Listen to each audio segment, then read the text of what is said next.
Hey everybody, Kyle here with Boom Bust, and just wanted to do a quick update since St. Patrick's Day, my last video on 2021 free agency. So let's get into it.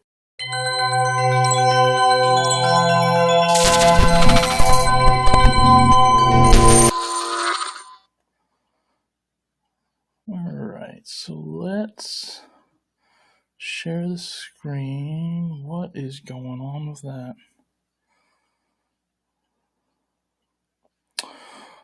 Well, that's interesting.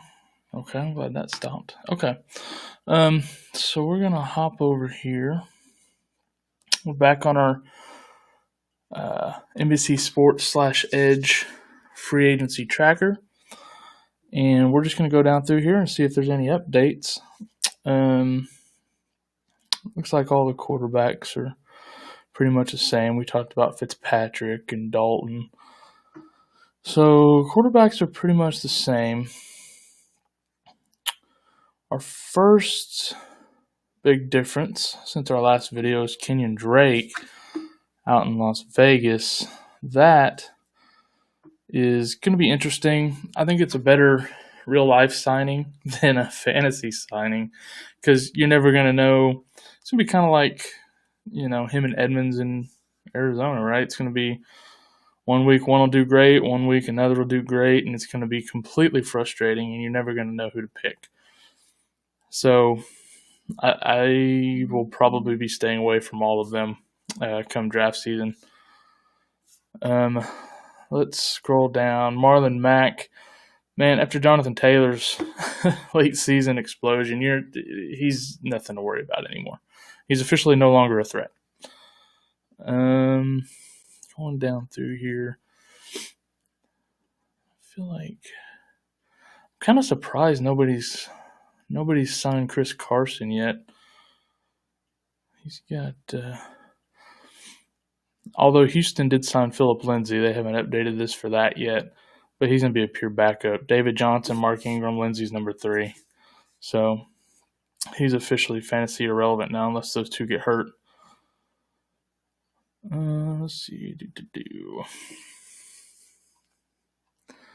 So that's pretty much it for running backs for now. Robinson, boy, they're dragging their feet re-signing him. Okay, this isn't very well updated because first Juju, he re-signed with the Steelers today or yesterday. And then Will Fuller is with the Dolphins after he finishes serving his suspension. That could be interesting.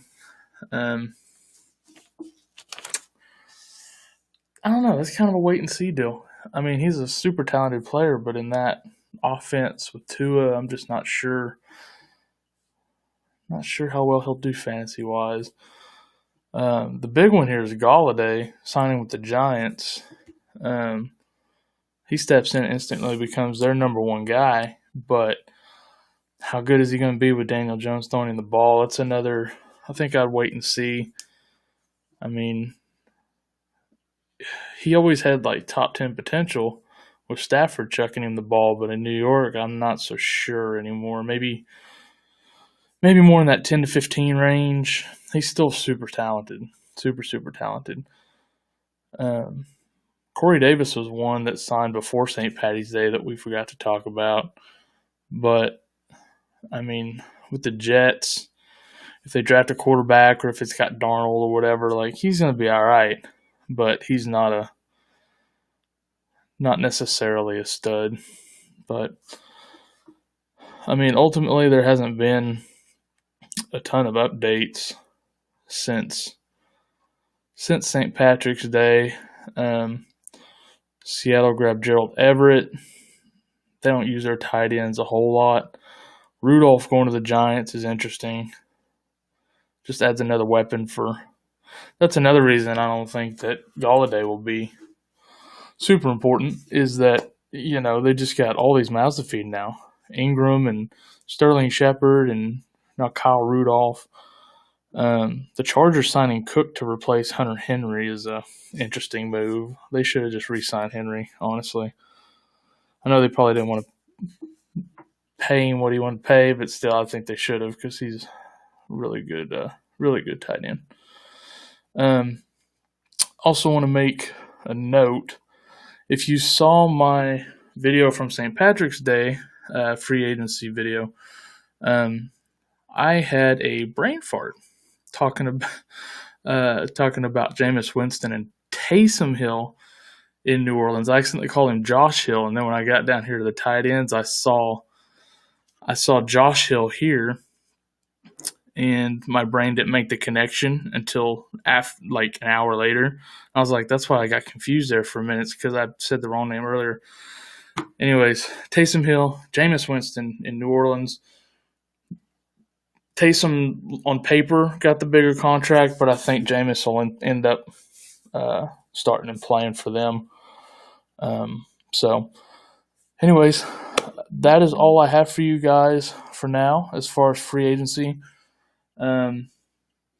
If you're keeping track of the brackets, the NCAA brackets that me and Corey did, there have been quite a few upsets. And it's not necessarily going great, but both of the champions we picked are still in, so we got that going for us at least. I think 90% of the gauntlet, our teammates picked Gonzaga to be the champion. Corey and one other guy were the only ones that picked someone different. So if you're keeping track of those, it's been a weird tournament so far, but make sure you swing back around for the update when the tournament's over, and we'll get you an update. Otherwise, thanks for stopping in. We'll catch you next time.